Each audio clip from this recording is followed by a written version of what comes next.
Welcome to Building the Future. I'm your host, Kevin Horick.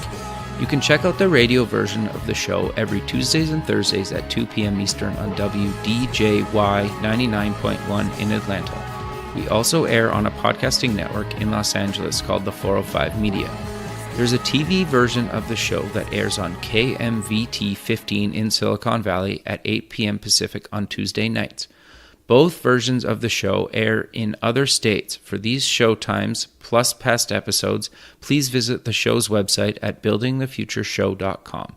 The music for the show is done by Electric Mantra. You can check him out at electricmantra.com. Welcome back to the show. Today we have Judge Michael Newman. He's the U.S. Magistrate Judge for the Southern District of Ohio and is the Judicial Ambassador for Civics for the Federal Bar Association.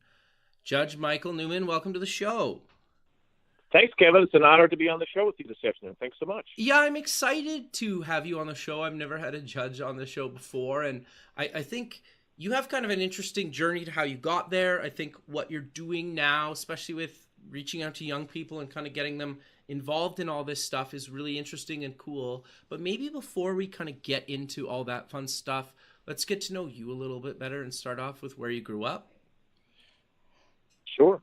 I come from a very small town in New Jersey called Hightstown, okay, which is in the center of the state, and it's near Princeton and Trenton and Cranberry. Those are the other towns and cities that are near us. And when people think about New Jersey now, in my experience, to think of large urban areas, and my experience was totally different than that, Kevin. Our town, when I was a kid, only had 5,000 people in it. Wow. It had literally one traffic light. It had 2 dairy farms.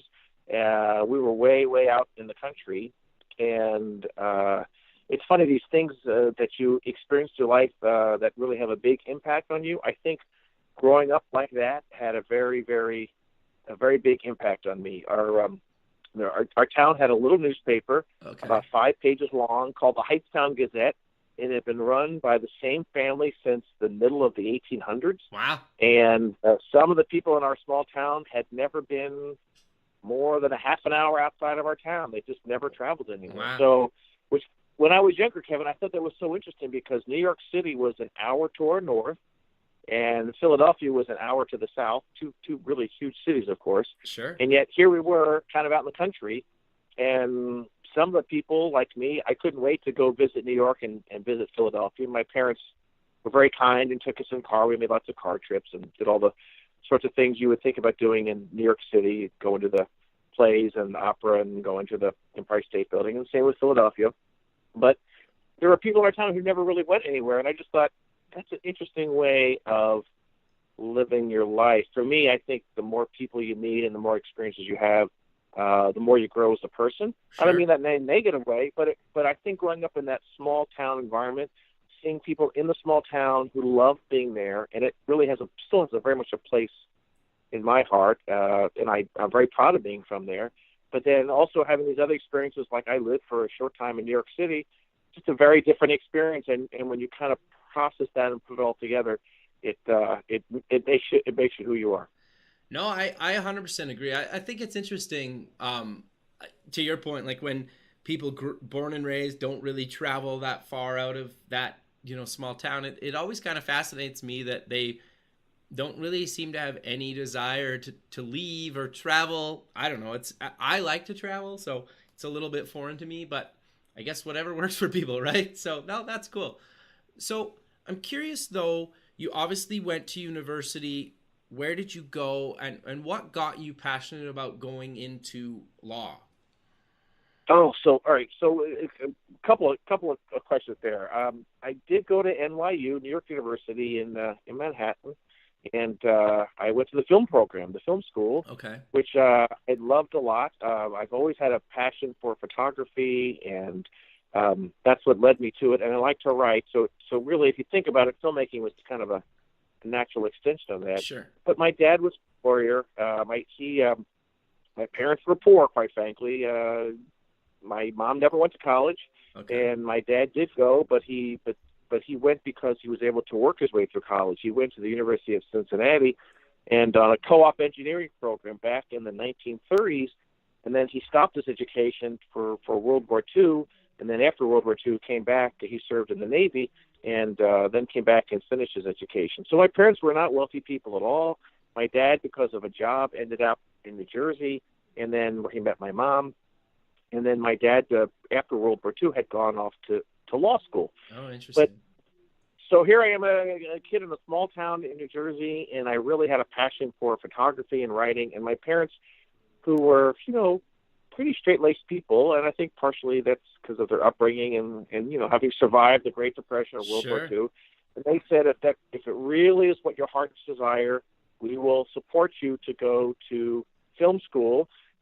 Just be sure you take other courses as well, so that if the film thing doesn't work out, you've got something to fall back on, which I agree, that made perfect sense to me. So I did go to film school, made a couple of short films while I was there, and then had an agent who invited me to go live in California. So I lived in California for a year in Los Angeles, and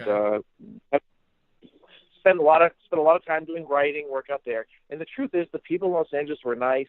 I just felt like I didn't think show business, for my personality, was where I belonged, to be frank with you. Sure. And every day that I was in California, I thought, I think I should have gone to law school. So I'm sure there's lots of other people who show business is the perfect fit, and I applaud them, and I love the photography part of it. But for me, I felt this pull to go to law school, and I think, each of us are different people. To me, fairness and justice have always been very, very important.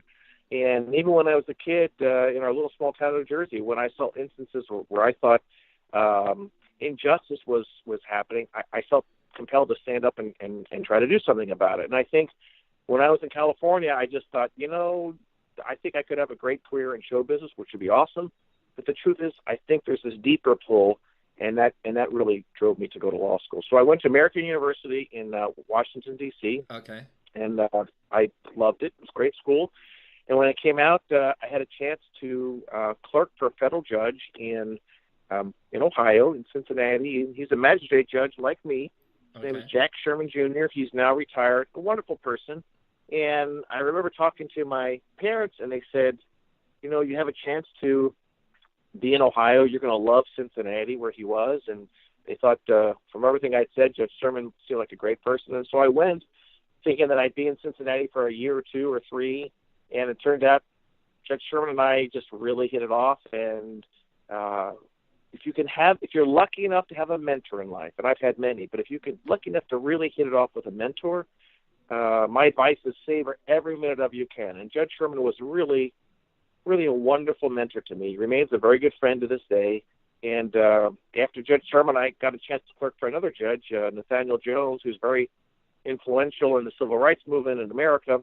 Interesting. And another mentor, another friend, and they both were very, very kind to me, and they took me under their wing in ways that I don't think they really had to, but they influenced me a lot, and I'm very grateful to both of them. And I think having that experience where you're with them every day, and you're drafting opinions, and you're doing research, and you're seeing from the inside how cases get decided, that's just invaluable experience. And I'm always telling law students, if you get a chance to clerk for a state or a federal judge, grab the opportunity, because it's when the curtain gets pulled back and you see how the court system works, and you won't really get that opportunity otherwise. And if you want to be a judge, like I thought someday I'd like to be a judge, there's no better training than getting that experience. Sure. So how did you go from kind of working for a judge to actually becoming a judge yourself? Like, what's the process for that?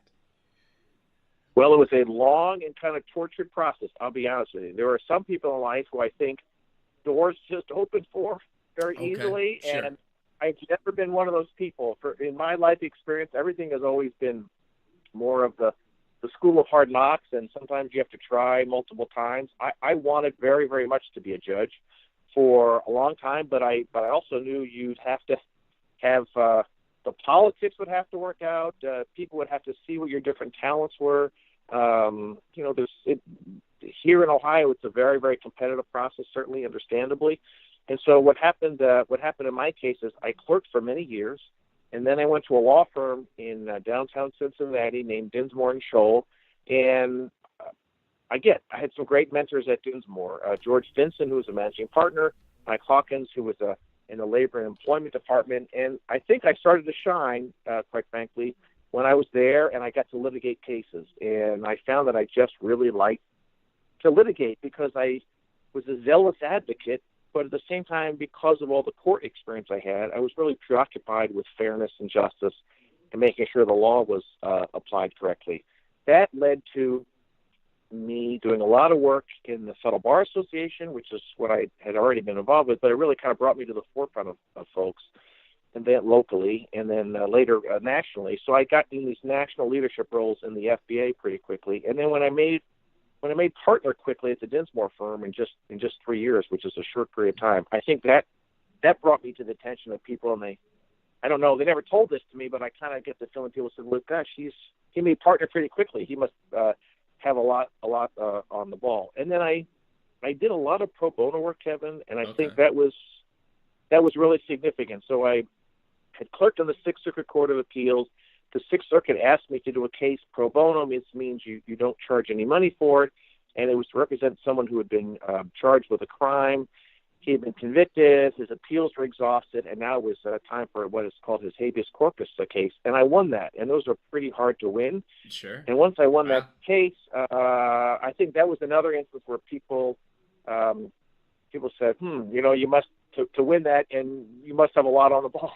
And so that was, I think, the beginning of the process of that opened up a lot of doors for me, quite frankly. That's not why I took that case, but that led to my law firm starting a whole program to do pro bono cases in the Court of Appeals. Just that one win, because the court then wanted us to do more.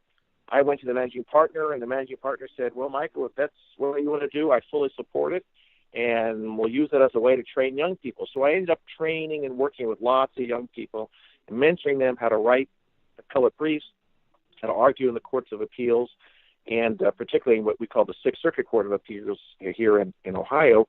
And I think that was the significant thing. And then based on all that work, plus the Federal Bar Association work that I'd done, again, a lot of it to try to bring lawyers together and to really communicate and work with young people and mentor young people. I think when there was an opening for a magistrate judge here in Dayton, Ohio, the court asked me to serve, and I was very, very honored to do so. And the court did ask me to move from Cincinnati to Dayton back in 2011 when I got appointed, and so I did. My wife is from the Dayton area, so it was an easy transition. We have triplets. They're 3 girls, and they're now 11, but they were 4 at the time. Sure. And so the timing was right, Kevin, for us to make that move. So it all worked out. But I really, really, really love being a judge, and I will tell you, for some people it happens very easily and very quickly. Most people I know, it happens when you're in your 40s or maybe early 50s. Okay. I think it's kind of a dream of a lifetime, to be honest with you, because just think about it. You get to go to work every day. You get to apply the law fairly. You get to decide cases, and if you're like me and you really care, I care a lot about cases and I care a lot about people. You really, I think, get to make a real substantive impact on people's lives in a good way. Sure. And if you think about, okay, what would you like to do with your life? I can't think anything better that I'd like to do, and I think it's a significant way of giving back. No, I think that's really great. But I'm curious though, is there certain types of cases that you work on? Like, are they all criminal? Are they all like in a certain thing, or how does that kind of work?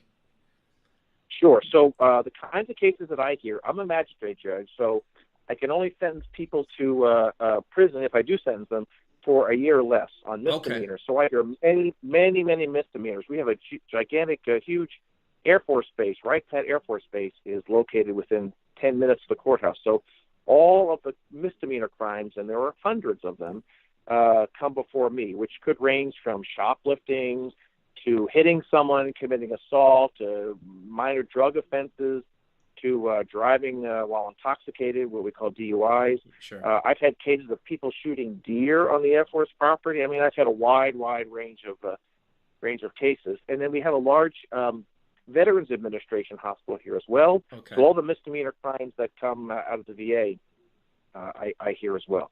And then in addition to that, I hear a large number of Social Security disability benefits appeals. So if you apply for Social Security it's not retirement Social Security, the kind of Social Security where you ask to be found disabled because you can't work. Right. After all those appeals for the folks that are turned down, and then they're appealing and saying that the Social Security Administration made a mistake. So those are very lengthy, very complicated appeals. We hear about one a week. It's a large number on our docket. And then the civil cases, basically anything that can come into federal court, I hear, if the parties consent to me, meaning both sides agree that I will be the judge on all aspects of the case, then I hear the trial and do everything in the case. If the cases where they don't consent, then I will have a smaller role and supervise their discovery, which means to make sure that they're sharing documents back and forth, and whatever scheduling issues they have are being worked out with regard to sharing information and discovery. But a lot of folks consent to me, which is it's a nice compliment.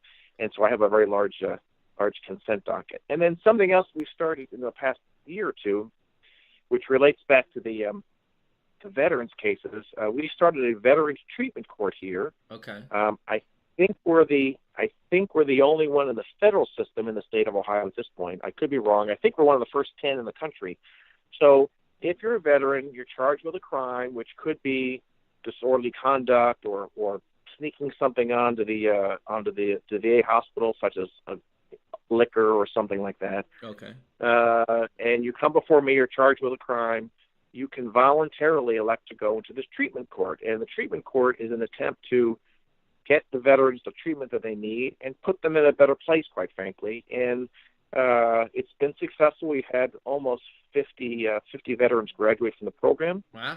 We started off with veterans who had post-traumatic stress syndrome, PTSD. Sure. And now we've moved on to veterans who not only have PTSD, but quite frankly have opioid and heroin addictions. And so we're trying to get them treatment. We've been real successful. I had a veteran a couple of months ago who had to go through Narcan 3 times in 1 month. So he almost died 3 times. And then he came to the Veterans Treatment Court and basically said, Judge Newman, I'm done.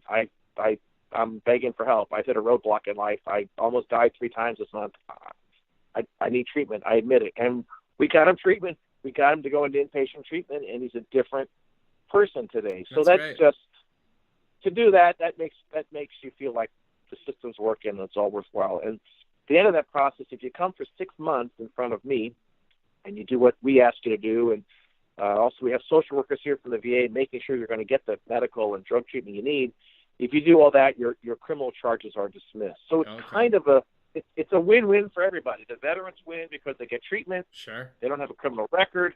The VA wins because they get folks in treatment who otherwise maybe wouldn't have gone into treatment. I think society benefits. And from the court's perspective, I had started to see the same veterans come time and time again on the criminal docket, and this is a way of really making sure that people are getting the treatment they need. So that's another thing we do, and I'm proud of that effort.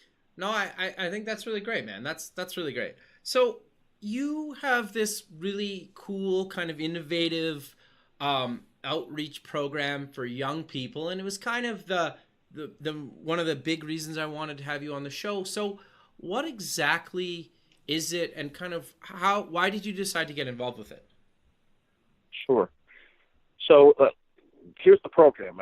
Last year I was national president of the Federal Bar Association. Okay. And we call it the FBA. And the FBA is about 20,000 lawyers and judges throughout the United States who practice in the federal courts, appear in the federal courts. So basically, if you're a lawyer or a judge in the federal court system in America, you're going to be involved in the FBA. So we have 1,500 federal judges who are members, and then about 17, 18, 19,000 practitioners, government lawyers and private sector lawyers. Gotcha. And so it just became apparent to us that really there was a civics issue in America where the lawyers themselves, the judges, knew about how the court system works, but I don't think young people knew as much as we did. And then the question is, well, gosh, how do we get the word down to young people about how the system works, and that this is, from a career option, this is something important that you might want to do with your life? Well, coincidentally, we had a conversation with Jim Duff. Jim is the director of the Administrative Office of the U.S. Courts. He's in Washington, D.C. He's appointed directly by the Chief Justice of the United States. Jim's a wonderful person. I held in very, very high regard. And at the same time we were thinking this, Jim came to the leadership of the FBA. He said, we really should start a national civics program. Would you consider doing it? And we all said, that's funny because it's something that we've been thinking about as well. So with the AO's blessing, and that's the administrative part of the federal courts, we started this civics effort, and we started it from scratch. Okay, very cool. We had to figure out what the plan should be, what we should do, and Jim asked me to go meet with Rebecca Fanning at the AO, who's the civics outreach manager for the whole court system in the country. Rebecca is another person I hold in very, very high regard, and Rebecca had written lots of programs for judges to meet with young people, and it seemed to me that part of the issue was we just had to get those materials in the hands of judges and in the hands of young people. There had been lots of efforts for young people on field trips to Washington, D.C. to do some of these efforts and to meet with fellow judges. For example, a mock sentencing scenario where a student would pretend to have, started a forest fire. So they're in federal court being prosecuted for that crime, and then the judge has to decide what's the appropriate sentence. And so you would have a student acting as the criminal defendant. You'd have another student acting as the prosecutor explaining what sentence they should get. You'd have another student acting as the public defender. And then you'd have other students, maybe deciding innocence or guilt and then talking to the judge about what the proper sentence should be, all like in a mock scenario. Well, those scenarios had been done in Washington, but they really hadn't been done elsewhere in the United States. So we took all those materials that Rebecca had written, we put them on the FBA's website, which is where they still are today. So if anybody's interested, and I hope you are, you can go to www.fedbar.org/civics. So it's FEDBAR.org/civics, and there you'll find so many civics materials for judges and lawyers, quite frankly, to do with young people.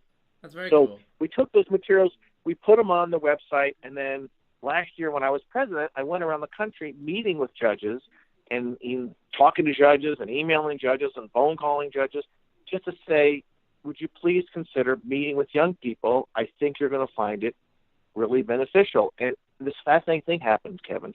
The program took off way beyond our wildest dreams. That's really great. It's just, almost immediately, we were just getting people excited about it just a little bit, and then it just took off. So you could tell that the need was there. Jim Duff was right. Rebecca Fanning was right. There was an incredible need.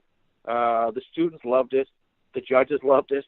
And what happened was we ended up last year meeting with 10,000 kids across the country. So wow, that's really great. Sometimes elementary school, sometimes middle school, sometimes high school, but 10,000 kids. No bar association, to my knowledge, had ever done a program of that magnitude about civics. I mean, it was incredible, to be honest with you. And we're doing it again this year. We're going to keep doing it. It's growing by numbers in leaps and bounds again this year. We're going to go far beyond the 10,000 number. And the judges will report back to me and say, Judge Newman, when I met with young people, I had no idea if they would like it. They loved it. And you could just tell by the look in their eyes that they were so excited. And this is how they actually see, this is how a trial works. This is how mediation works. This is how an oral argument before a judge works. And so we were very creative, Kevin, and we decided we would set it up by how much time a judge has to spend with young people. So if it's a half an hour, we'll do a short program. If it's an hour, 2 hours, 3 hours, we'll do a much longer program where young people get up and actually get to argue a case in front of a judge. A pretend case, but actually argue in front of a real live judge. And then in some instances where because of financial reasons or logistics or whatever, that kids couldn't come to the courthouse, we encourage judges to go to the children. So in many cases, I got in my car along with other judges here in Ohio, and we drove out to the schools. And I was in Charleston, South Carolina last year in January, and there it was hard for the young people to get to the courthouse. So the judges and I got in cars and drove to them and spent a day at a middle school and a high school just talking about the court system. And what I found is many young people have never met a lawyer. Sure. They've certainly not met a judge. They don't know how the court system works.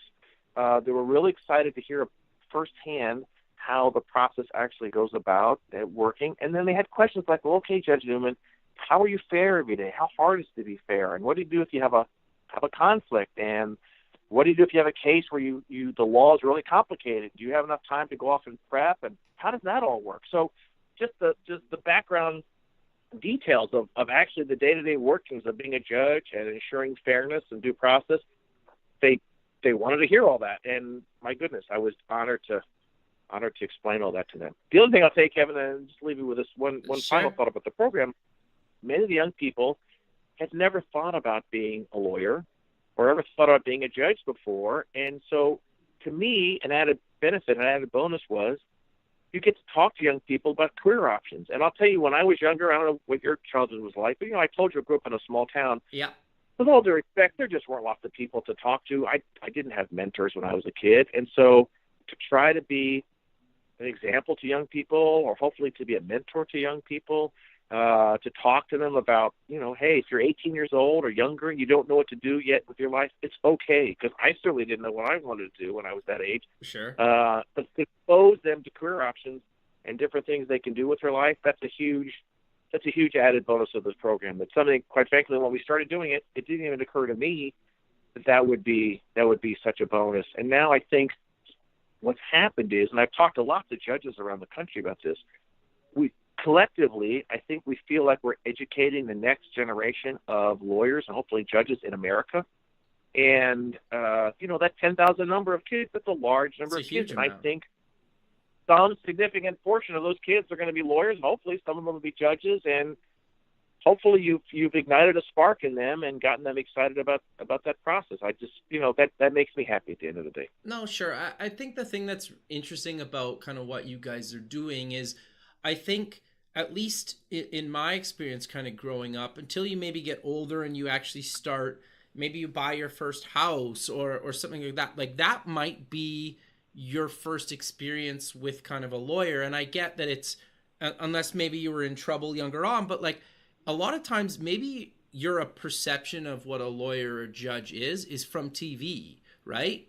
And that might be good, that might be bad, that might be somewhere in the middle of that, but like it could be like that, it could not be like that. Like I always say, like I watch Suits, right? And to you might be like, well, it's not like that at all, or some of the stuff is like that some of the time, but like obviously it's written for TV, and it's probably, way more out there than in reality, but some people see it like that. So I think just for somebody like yourself and all the other people involved in what you guys are doing, just to actually get in front of people and kind of break it down to how it kind of actually is, and inspire people to actually go into that field, because to your point, like you'll retire and you'll need somebody to take your spot, right? And so I think just kind of being able to pass that on, and you mentioned earlier in the show you had a couple really good mentors that were judges before you became a judge. Like the next generation coming up needs people like you to give it back, right? Because you got it. So I think that's really great. But I am curious. No, go ahead. Sorry. No, I was going to say that I agree with you 100%. And just a quick follow up. Mm-hmm. One of the things that young people I don't think realize is that so many civil cases, not the criminal ones, but the civil cases, are resolved today through a process we call mediation, where judges actually meet with both parties and kind of go back and forth. Meeting with one side and then meeting with the other side, and I'll spend a day or sometimes days working with folks to resolve a complicated civil case. And I think if you watch TV, you think, everything goes to trial. Here, at least in front of me in Ohio, many, many more cases are mediated rather than actually tried on the civil side. So that's a perfect example of, if you didn't meet a judge, how would you know that? How could you possibly know? No, yeah, totally. So I'm curious, though, how do you kind of, I know, at least in my experience, like the legal kind of industry isn't really known for being the most kind of like technically advanced industry from kind of a software perspective. At least up in Canada, it's kind of, I think it's a little behind. Is it similar to that in kind of your experience? And are you guys kind of embracing technology? Is it harder to kind of adapt? Or are you maybe worried that it's going to maybe take out some of the jobs coming up, or what are your thoughts on kind of the technology in the legal kind of space? So that's fascinating. So, as a judge, I don't deal very much with technology. Okay. Of course, I do email, but what I do find is very few people call me anymore. Everything seems to be email. But when I was in a law firm some years ago, Mm-hmm. I think technology was very, very prevalent, and it remains very, very prevalent. For many years, lawyers would do things, look at boxes of documents and pieces of paper. Sure. And now they have very, very, very involved systems to do all these searches electronically and look at, hundreds and hundreds of thousands of emails and documents fairly quickly. And that's developed really into a whole industry, and it's called electronically stored information, ESI. Okay. And I sometimes will get disputes about that, where folks will say, well, the cost of this is overwhelming, or the burden of doing this search, is not proportional to the complexity or the nature of the case. So I do have to decide issues like that. But as a judge, I don't think I'm as involved in technology as much as I was when I was a lawyer. As a lawyer, I was very involved with it. Sure. No, that's interesting. Yeah, like I'm always curious because it like some industries are more scared of it than others, and I think at the end of the day I don't even know if we're ever going to be at a point where you need like a human being to make some of these calls, right? Like you can't make Sure. a computer or artificial intelligence, or we're so far away from that where it's even comprehensible that we need somebody like yourself, especially to meet with multiple sides. And I'm assuming that kind of based on even just the law of the state or federally, or based on whatever the case is, like there's so many factors that you need to consider when you're making your final judgment. Is that fair to say? Totally true, Kevin. So I will tell you, this is a really interesting discussion. We could probably spend just this part of it all day talking about. And I'll tell you why. Because Okay. I think to make proper legal decisions, there's so many factors that go into. You have to follow the law, and I might even suggest that's just the beginning of the process. Okay. You've got to think about when you write the decision, how narrowly tailored is your language going to be? You've got to think like, okay, if I say something that's just not super narrow to this case, will this come back to haunt me in future decisions, or will this have some unintended effect that I didn't even think about at the time that I wrote it? So trying to be super careful about that, I think, is very important. And then I think also your life experience as a lawyer, as a judge, as a human being, certainly weighs into the decisions that you make, and it has to. And then I think when you have more life experiences, you can just see you have a better sense of compassion, quite frankly, for the kinds of issues, the kinds of cases that you're seeing, and what the law was designed to prevent or prohibit. And I think that all goes into the decision-making process. So in my case, I take the decision-making process very seriously. I've been a judge for close to 7 years. I've never been reversed in that 7-year process. That's something I'm really proud of. But I think that's a reflection of the fact that I do take it so seriously, and I think about these cases a lot. Some people, some judges, they may be able to turn it off or shut it off when they leave. I don't know if this is a good thing or a bad thing, Kevin, but I think about these cases all the time. Quite frankly, they weigh on you. You know what Sure. I mean? If you're a person with a conscience and you want to be sure you're following the law and doing the right thing, and you also have the sense of the court as an institution, that long after we're gone, when the next generation of young people who are hopefully training will come in to be the next generation of lawyers or judges, you want the institution to still be here and have the same respect and the same dignity. So I feel it's a sense of a burden, quite frankly, in a good way, but a sense of a burden that you want to make sure you're making good decisions, making them fairly, properly, under the law. I also believe very strongly in due process and giving people a chance to speak and be heard and make arguments in front of you. And you want to do all those things properly and justly and fairly. And that, if you take that really seriously, it's hard, but I think it's important. That's how the system's supposed to work. Sure. So how often, I know the law kind of changes all the time, but how often are you kind of having to learn kind of the new changes? Like, is it quarterly, a couple times a year? Like, or does it really depend on kind of the up and coming cases that you're going to work on? Right. So we get in our court, we get daily emails from cases that have been decided by the higher court. So I'm at the trial court. Okay. Here we call it the district court, but there's above me is a court of appeals. I'm in the Sixth Circuit Court of Appeals, and of course above that is the U.S. Supreme Court. Right. So I follow that case law pretty carefully. We get emails every day. Here's new cases that have been decided, and then additionally, we have an organization that's part of the court system called the Federal Judicial Center, the FJC, and you have an opportunity as a federal judge to go to FJC seminars periodically and at least once a year and learn about changes in the law and updates to the law. And I think you have to do that, quite frankly. I think you just have to do that just to keep up on the law. The law changes. It doesn't change super quickly, but it changes pretty quickly. And I think it's more nuanced changes. So if you're, for example, if you're doing employment law, there's changes, I think, all the time in employment law in Sure. cases that will make the law subtly go in this direction or in a different direction. And you want to pay attention to that, of course. And then we have two research services here available to us as judges, Lexis and Westlaw. And before we issue any decision, we're always looking at Lexis and Westlaw. What's the law? What's the controlling law? What have judges been saying about this particular issue? Is there one or more cases that absolutely decide an issue, or is this an issue that's more has discretion to the court? And so I research everything from scratch. I mean, we get briefs telling us what the law is according to the lawyers, but then I take that as a starting point, and then I do my own case law research to find out from what I think the law is.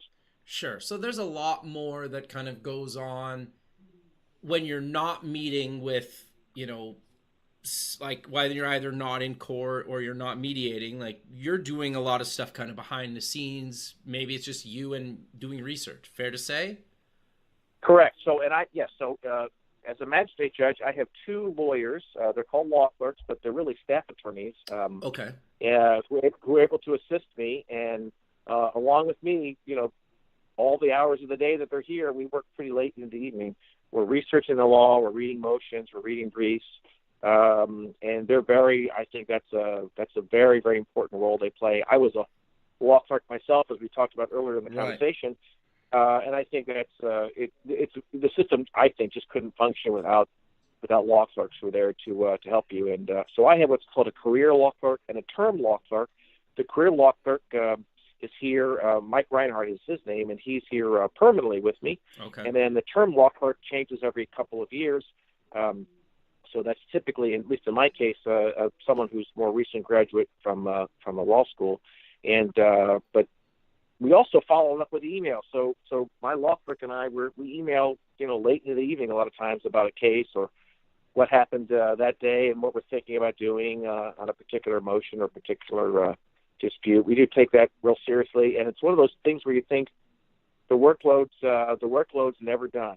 I will tell you this, that when I was a lawyer, one thing I think clients used to really frustrate them so much is, why does it take so long for cases to be decided in the federal court system and the state court system? And then why is the process so expensive? So when I got to be a judge, those are the two things I really focused on, trying to move cases along efficiently, under the law, of course. Sure. And then also trying to make the process less expensive. So on the civil side of cases, Kevin, I meet with lawyers all the time, but what I typically do by telephone. Okay. And I don't make people come to Dayton, Ohio, because in the federal court where I am, I may have a lawyer here from Ohio, but the opposing lawyer could be from New York City, California, Washington, D.C. And I'm thinking, to have that person fly here for even an hour-long conference, that's a lot of time and a lot of expense. And so we try to do as much as we can by the telephone. Gotcha. And I do that to try to make the litigation process less expensive. And then in addition to that, I pretty frequently, maybe every 60 days or so, call lawyers just to check in and see, where are you? How's the case moving along? How's the discovery process? What issues do you have? What concerns do you have? So typically, you see lawyers pick up the phone and call the judge. I will schedule these calls in advance and try to monitor the cases, and just to let the lawyers know that I have an interest in these cases. I want them to move along quickly, and I'll tell the lawyers, I want this process not to drag along. I want to be efficient, because I think that's what the clients want. I think on both sides, and I think that's how the process should work. So I do take that role real seriously. No, I think that's really great, man. So we're kind of coming close to the end of the show, but I really want to get your kind of thoughts on what advice do you kind of give people that either want to be a lawyer and maybe go into being a judge one day. Like, what advice do you kind of give to them when they've kind of decided, yeah, I want to get into law, I want to maybe be a judge one day? What would you tell them? Well, one very simple thing I would say is find a mentor. So if you know a local lawyer or judge in your part of the country, find that person and approach them and say, can I job shadow you for a day? Okay. Can I go to you? Can I pick your brain? Can I watch what you do? And most lawyers and judges I know are honored and flattered and humbled by such requests, and of course they'd say yes. I say requests like that all the time. So that's one thing. Job shadow with somebody and get a mentor. And the second thing I would suggest people do is have an open mind about what options are out there. There's so many options in the legal world. I mean, for example, in the court system, if you have a law degree, not only can you be a lawyer or judge, but you could work for pretrial services in the federal system who decides bonds. You could work for the probation department. You could go work for a law enforcement agency like the FBI or the DEA. There's so many different things you could do. And the other advice I'd have is just have an open mind about what options are out there. And then the last thing I'd say is the judges that I know in the country are generally just good people. They're people who would be honored to open the courthouse. And the courthouse is, in America, it's open. I mean, it's open to the public. And we encourage younger people to come and watch proceedings. So don't be afraid. Pick up the phone, email, or call a judge's chambers and say, I'm in high school or college and I'm thinking about law school. Can I come and watch? And every judge that I've ever met would say, my goodness, of course, it's public. Please do so. And then most judges I know will take time after to meet with you and chat with you. And, of course, they can't tell you anything that's confidential, but Sure. The things that you saw in the hearing or the trial, they're allowed to talk about that, and they're allowed to talk about the process. And some may wait till the hearing or the trial is over for them to tell you more things, but you should take advantage of those opportunities. And the judges that I know would be honored to have young people come and watch. And that's part of this Federal Bar Association effort to make it clear to the next generation that the federal courthouses are open. They're open to the public. We encourage you to come. We encourage you to watch. We encourage you to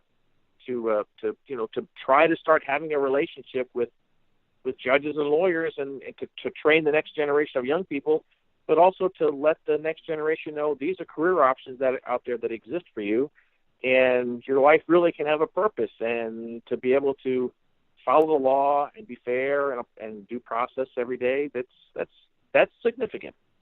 Sure. No, I 100% agree. I think it's always kind of fascinating because I think it's almost I think people maybe could be like almost intimidated by somebody that's like a lawyer or judge just because of kind of what you do. And I kind of think that hopefully maybe having you on the show could maybe change some of his opinion of that. Right. And to your point a few minutes ago about just like reaching out to somebody like yourself to come see and come be available, and kind of actually that you guys are heavily giving back to the community and you're open to having people come in and see if that's a career path that they want to go down, I think is really great.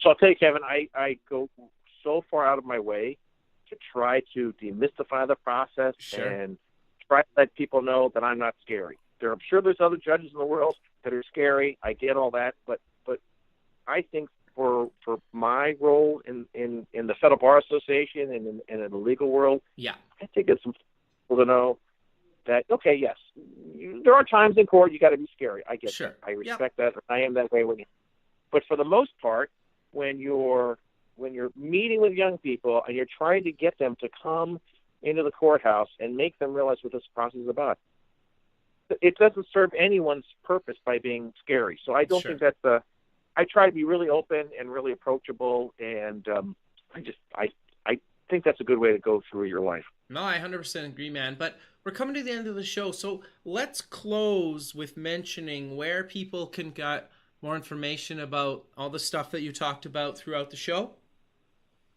Sure. So it's the Federal Bar Association. So it's www.fedbar.org, FEDBAR.org/civics. So fedbar.org/civics. That's where you can find all the civics materials we've been talking about.